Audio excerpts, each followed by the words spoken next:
Hello there, everyone. Welcome to the Final Bar. I'm your host, Dave Keller. I'm the Chief Market Strategist here at StockCharts.com in a snowy Redmond, Washington. A little bit snowy, kind of off and on today. Overall, though, bit of a wintry weather kind of feel to the markets out of the open. CPI number came out for December before the open today. Hotter than expected. This is one of those risky sort of scenarios we talked about was what happens as we are now completely done with the Fed raising rates? We are completely on board with the Fed lowering rates later in 2024. What happens if the economic data says that the markets are still a little too overheated? Now that the Fed has kind of announced they are kind of done, and the market certainly priced that in, what if we get the opposite? Now, today it ended up being weakness in the morning. We bottomed out around lunchtime, had a nice rally going into the close. So by the end of the day, the S&P essentially unchanged, the NASDAQ composite about the same, almost exactly flat to the penny to where we closed Wednesday's session here as we recap Thursday's market. So overall, quite a bit to talk about there in terms of the V-shaped move to the S&P. A lot of continued leadership from areas like technology, software names pushing to the upside like Salesforce and others, just continuing to show a clear uptrend.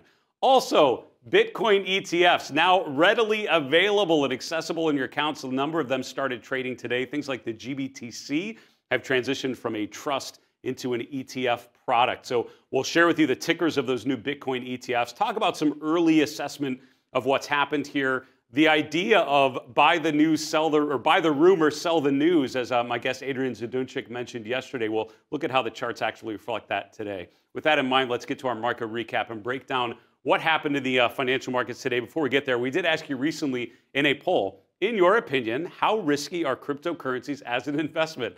Slightly risky or not at all, moderately risky or very and extremely risky. 71% of you, I would wholeheartedly agree. They are definitely risky investments. For the 23% of you saying moderately risky, I'm wondering what you're comparing that to, because when you think about volatility, uncertainty, potential instability, fraud issues that we've had from major exchanges and providers in the cryptocurrency space, it certainly seems to be pretty risky. For those of you that said it's not at all, I'm concerned, all right? But to be honest with you, right, we can define risk in a number of different ways, and that's one of the things with that question, right? Is risk defined as volatility, in which case it certainly is more volatile than the average investment product you probably have access to compared to a mutual fund or a stock on average. Cryptocurrency is certainly more volatile than average. Is there downside risk, right? That's another way to interpret that. Is there a risk of capital loss? Well, in any financial investment, there always is a risk of capital loss, but is there more in cryptocurrencies than in other financial assets? That's a different way to think about it as well. To be honest with you, as investors, we have to think about the interplay of all those different risks. In equities, you have company risk and earnings risk and industry risk and currency risk and all these other things. So having a good awareness of the potential downside relative to the potential upside is what we call risk versus reward. As technical analysts, it is core to our discipline, and I hope through the course of our discussions on the final bar here, you get how we think about risk relative to potential upside. So thanks for answering that question. I would agree, pretty risky. That does not mean that they could not have a very reasonable place in your portfolio now that ETFs are out there, which we'll get to a little later in our market recap. Let's look at how the S&P and other major indexes moved through the course of the day. You can see on the little preview chart, weak morning, strong afternoon is how I would generally describe it. At the end, much ado about nothing. The S&P 500 closing right at 4780. That is just a hair's breadth away from where we finished Wednesday's session. Then NASDAQ composite remaining just below 15,000. That's literally, flat. This is 54 cents out of 15,000. The tiniest little fraction higher, but overall essentially the same. Mid caps and small caps both moving lower, with the small cap S&P 600 moving down the most, down 0.7%. That's one of those interesting things to focus on, I would argue, in 2024. Small caps lagged in a big way in 2023. They really started to reemerge in a position of strength in the fourth quarter. Like a big question mark as to whether they will resume some sort of leadership or maybe continue the trend that we saw. We haven't really seen that yet so far in 2024. It's been large over small on a day like today. So keep an eye on that, particularly the IWM is the ETF I like to follow. That's the Russell 2000 ETF. See if it's able to push out of that base and hold that breakout. The VIX remaining very low. We're going to do a segment later today called Getting Sentimental. It's a favorite segment we used to have on. We've often had great feedback when we brought this one up. This is looking at survey data and volatility data and positioning data as a way of just understanding investor sentiment, how investors are positioned, what they think about the market. So we'll look at some of those indicators. We haven't looked at some of them in quite some time, like put-call ratios. So we'll update you on what they're telling us, what they've told us here recently, and what they're telling us right now looking forward. For now, low volatility is the word of the day, and that's pretty much a bullish pattern at the moment. Looking at interest rates, you can see that rates rolled over. That's the long bond yield that we're looking at. You can see it was up around 4.25. It ended the day down around 4.18. And so you see the 30-year yield, the long bond yield around 4.2%. The 10-year yield finishing just below 4%. That's pushing back below the 4% level. The 5-year yield lower than that, around 3.9%. Now, the short end of the curve is still, of course, pretty high. That is more subject to the Fed, and the short end is where they actually can change the curve by fixing what rates banks are able to borrow and lend to each other and things like that, and still pretty high. So you still have that inverted yield curve. And again, the way that yield curve goes back to a normal slope, which is really the sign of more of a healthy functioning economy, is the short end comes down, meaning the Fed starts lowering rates, and or the long end of the curve pushes higher, which means bond prices coming down. You're actually not seeing that today. You're seeing the long end of the curve come down a little bit, continuing to show that inverted phenomenon we've been talking about for quite some time. Dollar essentially flat from yesterday. Bond prices, of course, popping higher as rates came down through the course of the day. Looking at the commodity space, the DBC was up about 0.75%. Gold slightly higher, silver slightly lower, along with copper. Crude oil prices all in the green, as along with the other energy-related items. Energy was actually the #2 sector today, which is not a commonplace. We've actually talked about energy at the bottom of the list for most days recently, so a bit of an aberration.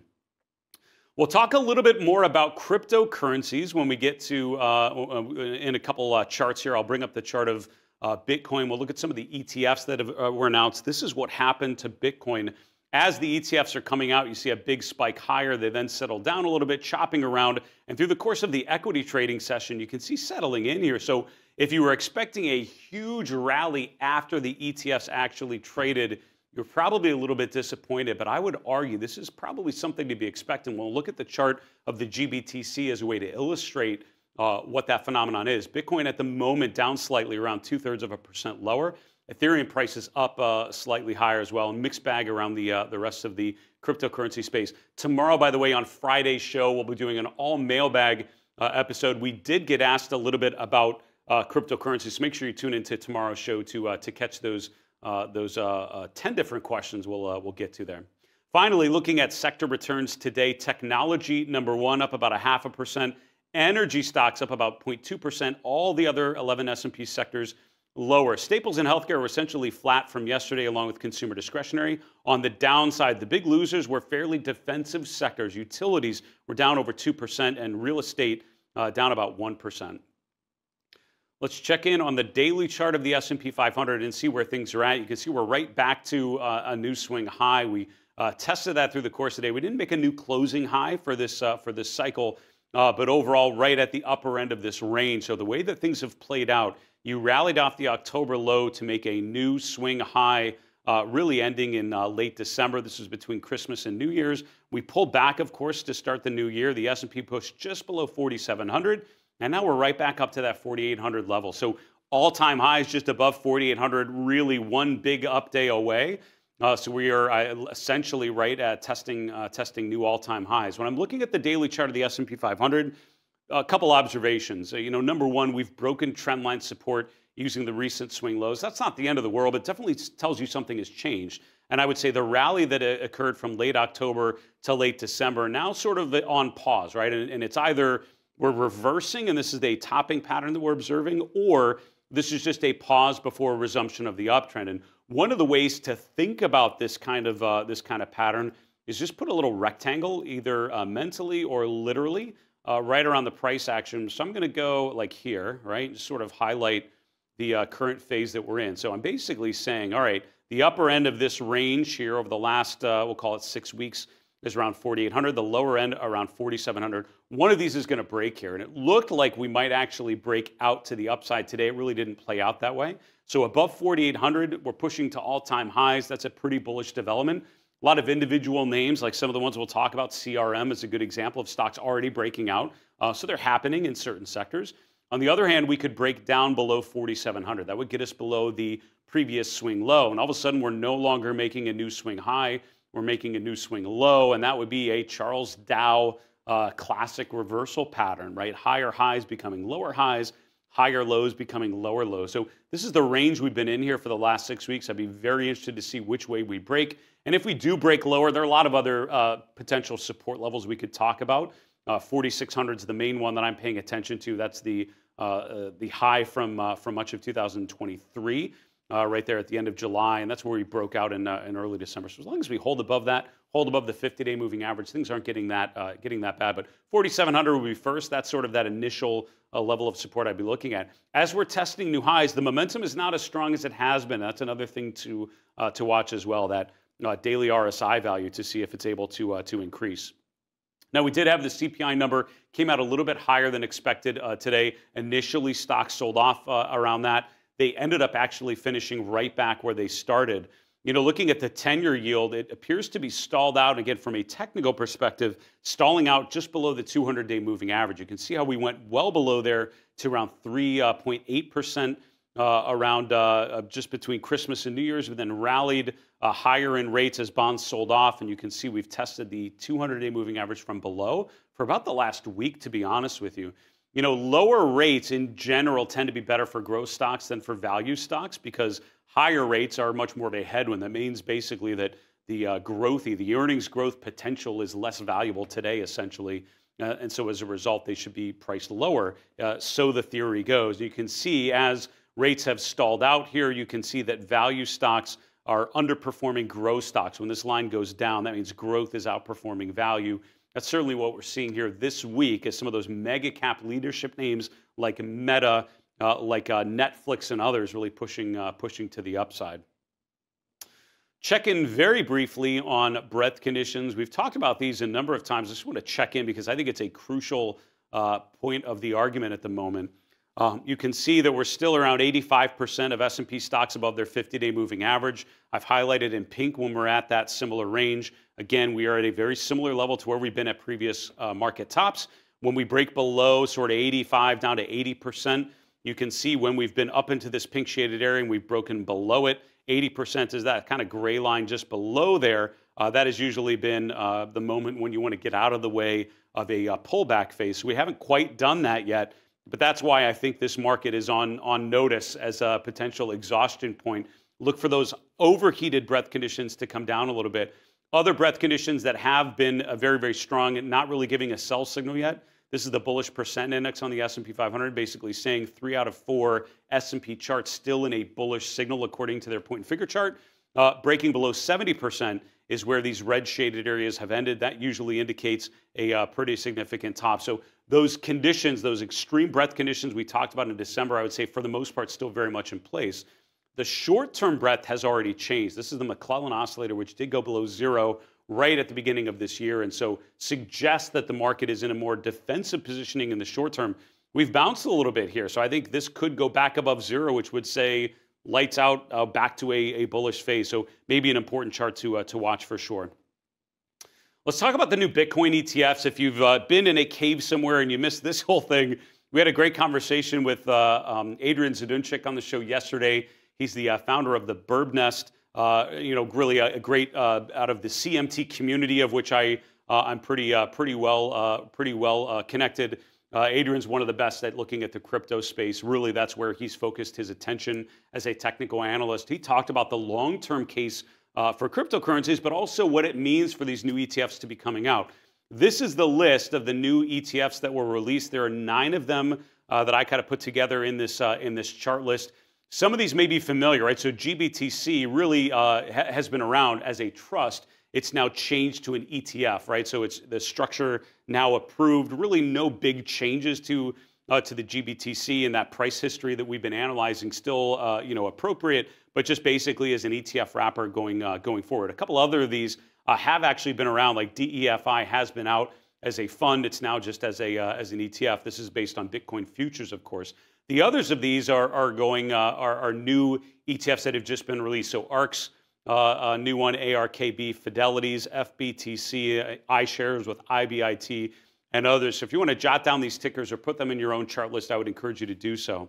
A couple things to talk about. So number one, remember, these are all brand new. So, what are these going to do going forward? It's very much unknown. When you bring up the chart of ARKB, it's pretty boring because we have 1 day of trading and it opened and was down 6.5% today. But it's hard to really draw too many conclusions on this kind of thing. I remember vividly when Facebook IPO'd and I saw someone go on financial television and was asked from a technical perspective what to do about Facebook. And the answer should be not much, because technical analysis is based on trend analysis. It's based on analysis of data over time. That's the essence of what we do. So until you have enough data points to really evaluate these individually, you really can't have a valid technical opinion on something like ARKB. Something very short on the swings, of course you can as the days kind of add on, but on the time frame I'm looking at, it's really too early to really assess these charts. So what you want to do is focus on charts that have been around. I think GBTC is a good reflection of the trend in Bitcoin over time, or of course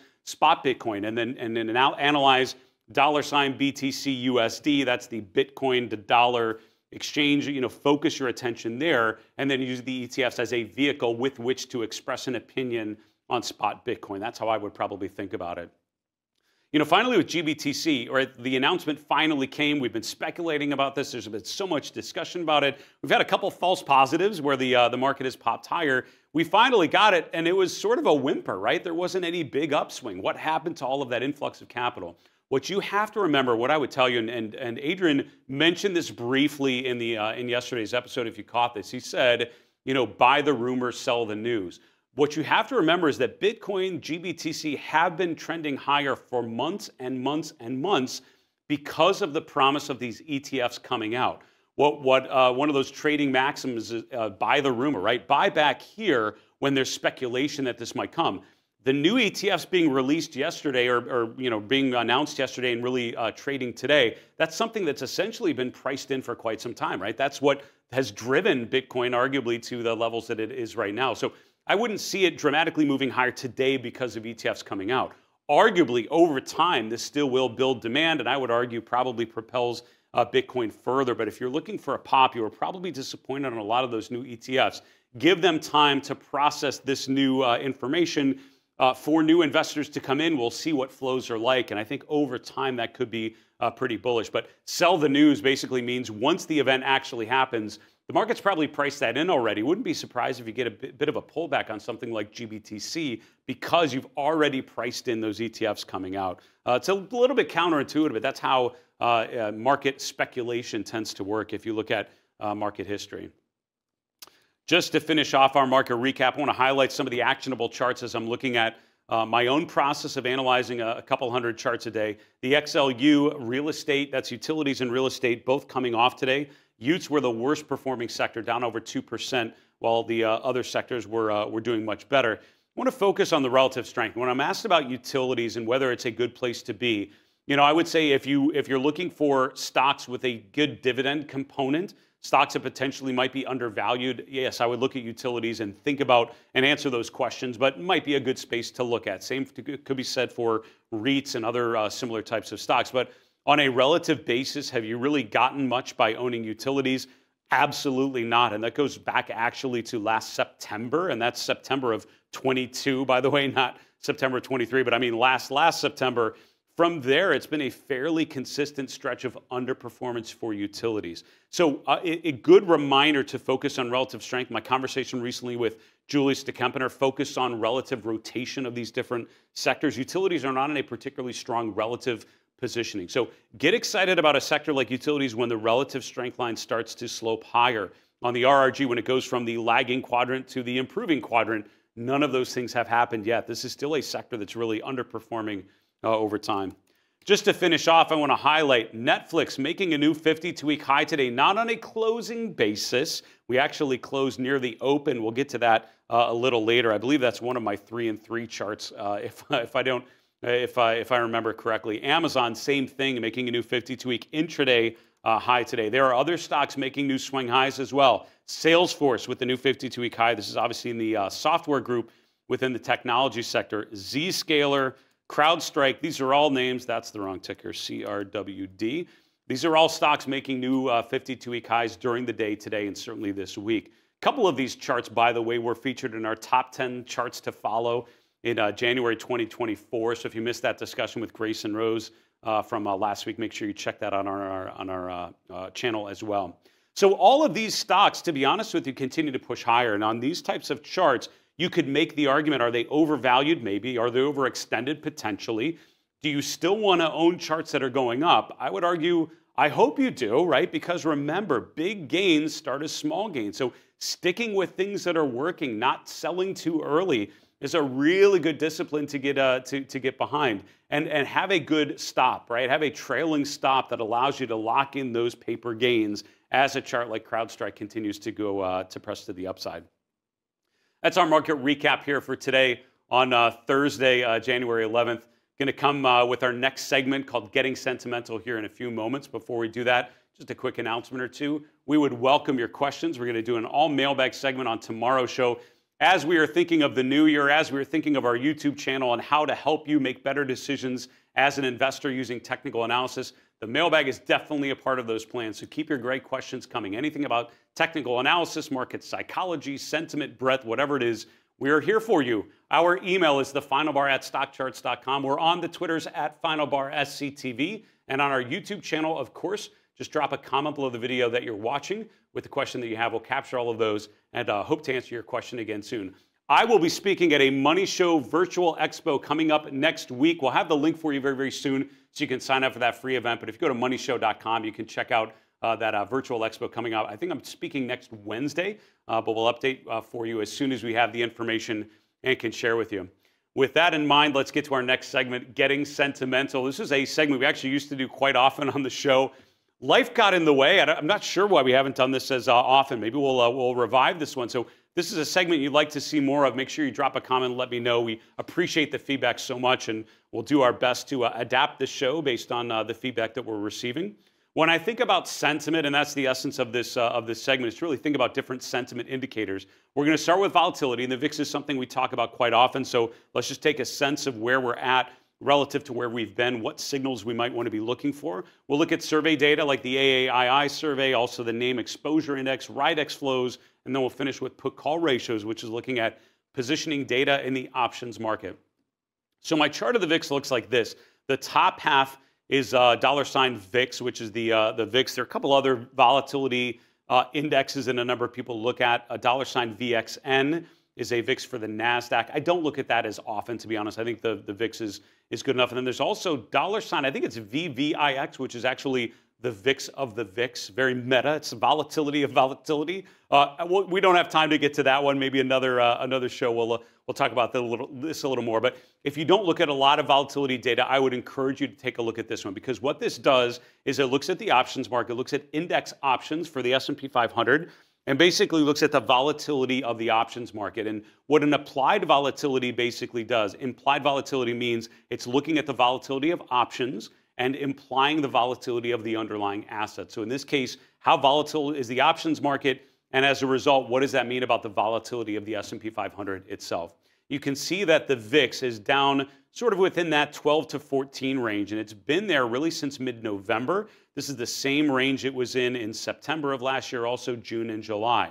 If you look down at the chart of the S&P below there, you can see when the VIX is down in this range, it's usually during an upswing, right? During an extended upswing like we saw in June of July, during a briefer upswing like you saw in late August into mid-September, or of course where we've been in since mid-November. As the market has gone higher, of course, volatility has remained low. Now, why does volatility tend to be low when the market's going up? Because we don't tend to panic buy. We don't tend to freak out and want to buy something and then just pile into something. You tend to more calmly accumulate things over time, right? And that's one of my mentors, Ralph Eckenpour, always loved to quote, the market goes up the stairs and down the elevator, right? So we tend to go up a little more slowly and steadily. Volatility is a little lower. When we freak out, right, when we start panicking, when something bad happens, when we're nervous, that's when we panic sell, right? That is a more common fearful action that investors take. As a result, the market tends to go down aggressively, which is honestly why when you flip a chart over, it doesn't look quite right. And that's usually because markets tend to go up more quickly or up more slowly and come down more aggressively. And so as a result, volatility meaning low means fear is low or uncertainty is low, and the market is probably in a good position. When the market tops out, right, if you look back at like I don't know, here like November of 21, right, sort of the end of that big 2021 rally, you can see we start to sell off. You have a big spike in the VIX. You can see we make a new high in January. We then roll over yet again. Look at how aggressive that sell-off was. Look at how the VIX spiked way up into the upper 30s. That's what usually happens. That's why watching the VIX for a spike can be really helpful. This is one of those great signs that we saw really in August of last year, in September of last year, when the VIX popped into the upper teens and really pushes above 20. That tells you, okay, things are really getting, really changing. 20 is sort of that basic back of the envelope level that I've tended to follow. VIX below 20 is a low volatility environment. VIX above 20 is a high volatility environment. I have this line up here because I had an interview last year in 2023 with Tim Hayes, who's the chief strategist at Ned Davis. And if you missed that interview, make sure you check that one out. We talked about the VIX. We talked about volatility in their work. And the Ned Davis team, they do an incredible deep dive on a lot of data series like the VIX. In their assessment based on decades of data on the VIX was 2850 was the level that they watch. And as long as we remain below there on any sort of sell-off, this is not a long-term danger zone. That's why the VIX spiking above that level in December of 21 was a big warning sign for them. And that's why I have that as a big horizontal line on my own chart of the VIX. So for now, the market doing just fine, holding up. The volatility remains low. Look for the VIX to spike higher as a potential sign of additional uncertainty, additional fear, and most likely a sell-off for risk assets. Now let's look at a couple of measures of survey data. We're going to look at the AAII survey first. That's the American Association of Individual Investors. This is a weekly survey of, a couple hundred. I think it's in the mid-hundreds of members of that organization, the AAII. And you're asked very simply, are you bullish, bearish, or neutral on stocks for the next 6 months? As of the last survey, 49% bullish, 24% bearish. The spread between the two around 24%. That's the histogram that you see at the bottom. Now, if you look at where we're at and look to the left, so I have these horizontal lines just showing the current data point. And so you can see where we are at right now relative to where we've been. You can see that this level of bullishness around 50%, just below that, pretty high, right? We're in a pretty small number of observations where the AAII bullish reading has been above 50%. The bullish reading is around 24%. Again, if you look to the left, you can see this is kind of at the lower end of the range for those values. And I plotted that upside down to see the green and red histograms sort of go around that zero level. I love that way of visualizing these two data points. The spread between the two at 24% is the wider end of the ranges of spreads that we've observed on the AAII survey. So what does this tell us? This tells us as of right now, individual investors are pretty bulled up relative to what they've been on average. There are much less bears than commonly experienced or commonly observed. And the spread between the two, bulls versus bears, at about a 2-to-1 ratio, bulls over bears is pretty bullish. You know, arguably, when you have an extreme reading like that, it usually is a contrarian sell signal. And you saw that maybe from July of last year. That's the last time we got up to these readings, before mid-November of last year. And when we get to this level of optimism, usually means we're too optimistic, probably near the later ends of that end of that move. It's not 100% accurate, which is why I don't manage a fund based on this survey alone. Because if you look in like late 2020, the survey was actually very bullish. It was a choppy period after that, but in the end, we actually had a beautiful 2021, a low volatility upswing, which is why I would encourage you, think about volatility as a measure of sentiment, as a backbone or maybe an overall bias to the trend in sentiment, but also make sure you focus on price primarily. This tells you what the conditions are, but make sure you analyze price to identify turning points. The NAAIM Exposure Index has been pretty noisy here recently. We were just above 100%. 2 weeks ago. Last week, we were down to around 70%. This week, we bounced a little bit higher to around 80%. Now, this is a survey of money managers. This is the National Association of Active Investment Managers. So average member of this group, from my understanding, are RIAs, right? Wealth managers. In some cases, running a pretty decent fund or decent book of business. And they are surveyed on what their positioning is. So 80% basically means the net respondents are 80% allocated to equities, right? And if you think on average of like the 60-40 balance of 60% equities, 40% bonds, that's what we're talking about, that percentage of a portfolio allocated to equities. Now, the average of this series, when I look back over time, is probably closer to around 70%. So at 80%, we are a little bit more bullishly positioned than average. But the real danger signs, what I've experienced on this indicator, is when we get above 100%, which means we're a little too aggressively positioned on the long side, or if we're down in like the 20-25% range or lower, which would mean we're very underweight equities. You can see at major drops like a COVID low, we got down to single digits of exposure, which suggested we were way bearishly positioned, and as a result, probably a time when the market most likely bottoms out, when no one wants to own stocks.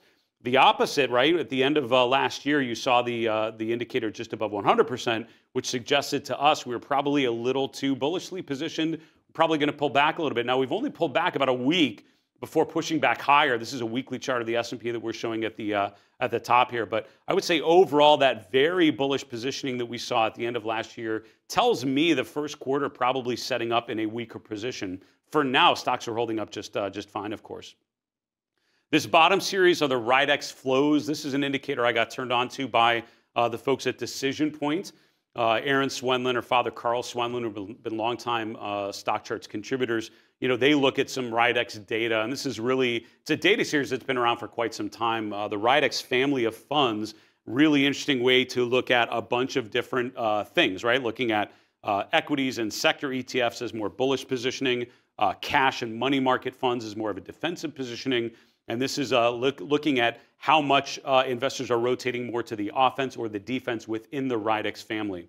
When this reading is very, very low, meaning it's pushing more toward the zero line on this chart, that tells you investors in the Rydex family are really on the bullish positioning. So right now, if you look to the left, you can see we're really near some of the more bullishly positioned, I don't know if that's a word, but the most bullish positioning we've seen from the Rydex data going back for quite some time. So overall, again, these indicators of sentiment suggesting quite about amount of bullishness, suggesting to me we might be near the end of that bullish run that we saw in the fourth quarter. Most importantly, though, is price, and looking at price pulling down. We saw a little bit of that, of course, but not enough yet. Finally, just to wrap up our discussion about sentiment indicators, here's the put-call ratios. We have two that I tend to quote: the total put-call ratio, which is equity and index options, and then another data series, which is the put-call ratio just for equity options. And this is basically the ratio of positioning from put options, which are basically essentially a bet that the price is going to go down, and call options, a bet that the price is going to go up. So you can see from the options market whether options traders are more bullish or bearish in terms of their actual positioning. This is what this is looking at. So with the put-call ratio very, very low, and I'm doing a smoothing a 5-day moving average in pink. The raw data is pretty noisy because it's reported every day. So the raw data is in gray. I smooth it out with a 5-day moving average just to make it a little easier to interpret changes over time.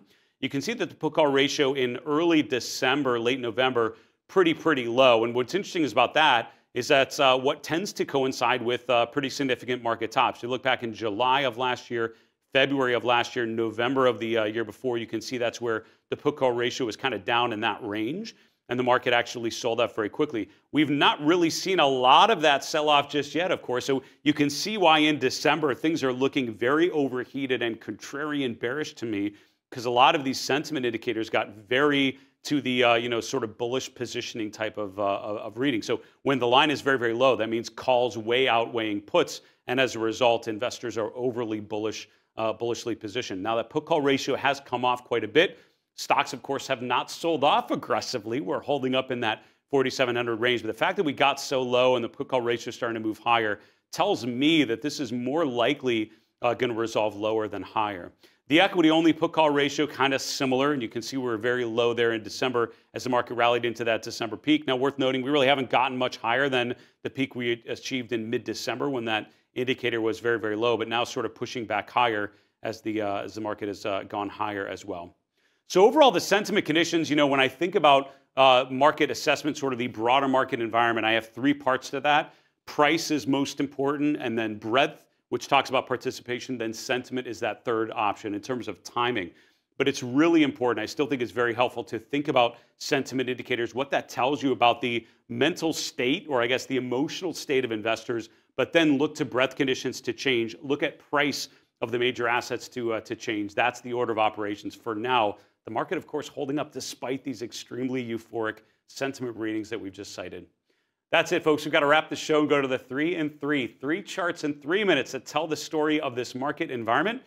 Here's chart number 1. I was talking about the Bitcoin ETFs, and again, a long time coming. We've been talking about these, anticipating them, talking about potential impact.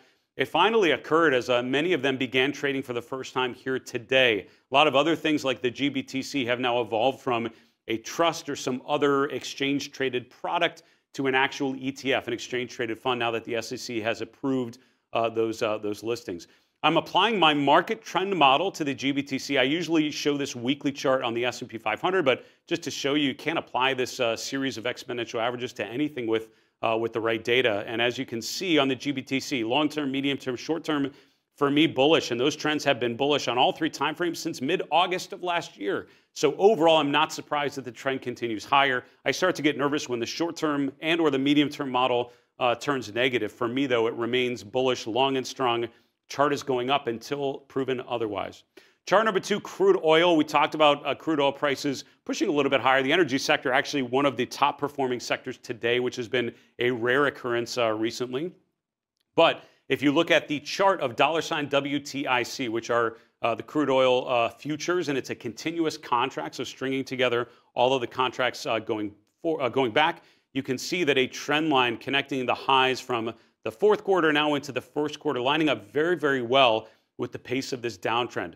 I think energy could provide a pretty decent opportunity if and when that chart starts to turn higher. And one thing I would probably change on this chart as I'm going through it is to show you this. Here's the relative performance of energy versus the S&P 500. And what I want to point out to you is if you think energy is a good idea, and I don't want to say it's not a good idea, but I probably don't think, I would not agree that it's a good time for energy yet.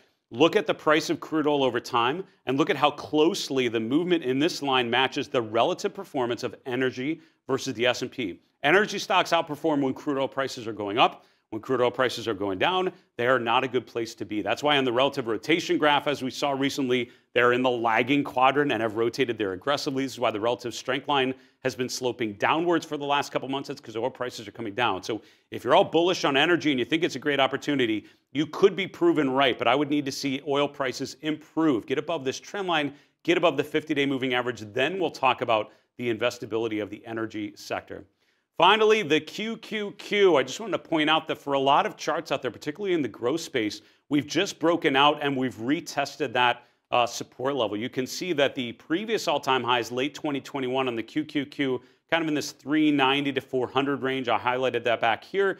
You can see that the July peak around, we'll call it 387 or so, and then 400, which was the previous high from 2021. If you think of that as a support range, a resistance range, which has now become support, we tested that in early January and now have pushed above there. As long as the QQQ remains above that area, conditions are fine and growth stocks are doing well. Get concerned when we break below that support level. That tells you that the sentiment is shifting. We have a change of character. I am not seeing that yet. That's it. That's a wrap for the Thursday show here on the Final Bar. Thanks so much for joining us every weekday after the close. Don't forget, tomorrow's show is an all mailbag show, so we'll answer some of your recent questions. Don't forget to like and subscribe to our channel while you're here. For Stock Charts in Redmond, Washington, I'm Dave Keller. Be well, stay safe, have a good night. Oh, hi, Gary. Yeah, no, good job with the Bitcoin ETFs. No, thanks. It took you a while, though. Thanks, I appreciate it. No, keep up the good work. SEC's doing well. Yep, thumbs up. All right, take care.